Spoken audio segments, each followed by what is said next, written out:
Sony rewind ചെയ്താലും forward നിന്നെ ഞാൻ ആർക്കും ഹെഡ് ക്ലീൻ ആയിക്കൊണ്ട് ചേട്ടനല്ലാതെ മറ്റൊരു കാസറ്റും എൻ്റെ ജീവിതത്തിലേക്ക് കടന്നു വരുവാൻ ഞാൻ സമ്മതിക്കില്ല. പെട്ടെന്നൊരു സ്മെല്ല് അനുഭവപ്പെട്ടപ്പോൾ അവൻ അവളോട് ചോദിച്ചു, എന്താ നിന്റെ ഹെഡിലൊരു മാറ്റം? അത് കേട്ട് പൊട്ടിക്കരഞ്ഞുകൊണ്ട് അവൾ പറഞ്ഞു, പുതുപ്പാൻ ചേട്ടൻ രാവിലെ ഹെഡ് ക്ലീൻ ചെയ്തത് പല്ല് പോലും തേക്കാത്ത തുപ്പല് കൊണ്ടാണ് ചേട്ടാ, തുപ്പല് കൊണ്ട്. തുടർന്ന് അവൾ അവനോട് ചോദിച്ചു, നമ്മൾ തമ്മിലുള്ള ബന്ധം ആർക്കെങ്കിലും അറിയാമോ ചേട്ടാ? ഇല്ല മോളെ, ഇല്ല, ആർക്കും അറിയില്ല. അറിയാം, എനിക്കറിയാം. അത് കേട്ട് അവർ തിരിഞ്ഞു നോക്കി. അപ്പോൾ അതാ നട്ടും ബോൾട്ടും ഇല്ലാതെ റിബൺ പുറത്തു ചാടി കിടക്കുന്ന ഡ്യൂപ്ലിക്കേറ്റ് കാസറ്റ്. ഇവനെ കണ്ട് ഒറിജിനൽ കാസറ്റ് പറഞ്ഞു, മോളെ ടേപ്പ്, നീ അവൻ്റെ കൂടെ കൂട്ടുകൂടാൻ പോകരുത്.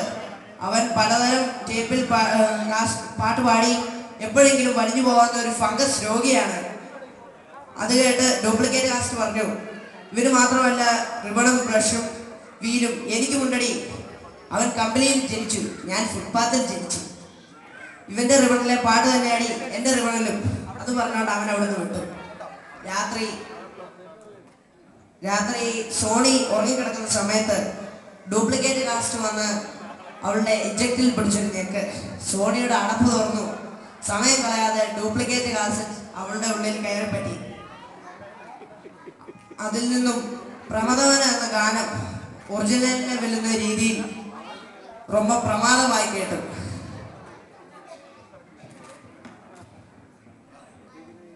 ആ പാട്ട് കേട്ട് അവൻ അവളോട് പറഞ്ഞു, എടി കേക്കടി, എന്താടി എൻ്റെ പ്രവചനത്തിനൊരു കുഴപ്പം?